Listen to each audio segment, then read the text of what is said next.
Providence was written primarily for a general audience, I felt an obligation to make Williams's writings, as well as those of his contemporaries, as approachable as possible, and have edited them accordingly.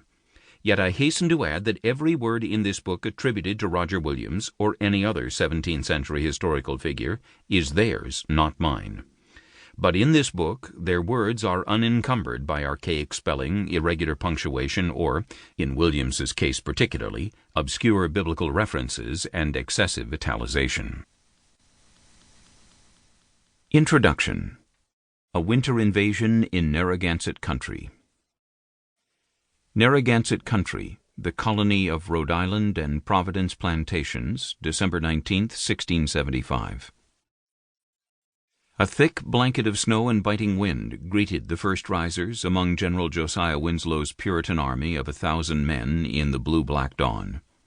They had slept fitfully, shivering under blankets in the open fields around the burned-out remains of settler Jarabul's garrison house, a large dwelling fortified to withstand a sustained Indian assault on the western shore of the Pettiquamscut River. Bull's dwelling had been the scene of yet one more devastating Indian raid in the great Indian uprising that had begun 6 months earlier. Chilled to the bone, the English troops were gravely apprehensive about the mission that lay ahead. They were about to launch a preemptive strike against the Narragansett Indians, thus opening an explosive new chapter in the greatest crisis in New England since the arrival of Europeans on its shores. Mounting out from camp, the army marched westward in a ragged and broken column for well over 6 hours in the howling wind, deeper and deeper into Indian country. At last, around 1 p.m., they arrived on the outskirts of a great and desolate cedar swamp. Suddenly they gazed out on an amazing sight. In the midst of the snow-covered frozen swamp stood one of the largest Indian fortified villages ever encountered by white men in New England. Extending about 4 to 5 acres on an island in the middle of the swamp, and enclosed by a palisade wall 12 feet high, it contained about 500 wigwams and several thousand Indians. What appeared as the main entrance to the fort could only be accessed by traversing a single long tree trunk which crossed a moat of frozen water between a berm of earth and felled trees and the opening in the palisade wall. The opening was well covered by several flankers and a blockhouse, and was quickly deemed unassailable. Immediately, Winslow ordered several companies of troops to disperse around the fort's perimeter in search of another way in. Within a few minutes, some English soldiers spied another entrance, just large enough to permit the passing of 2 or 3 men at a time. It, too, was well covered by Indian musket fire from a blockhouse, but there was no time to waste. The soldiers had to penetrate the fort in strength before the Narragansetts had time to organize defensive positions within. The troops of several companies rushed the opening and were greeted by a hail of musket fire and arrows for their trouble.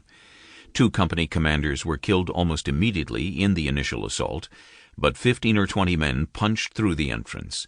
A resolute group of Narragansett warriors quickly converged on the breach, counterattacked, and forced the English out of the fort. After regrouping, a larger, more determined force of English troops overpowered the first line of Narragansett defenders inside the fortress.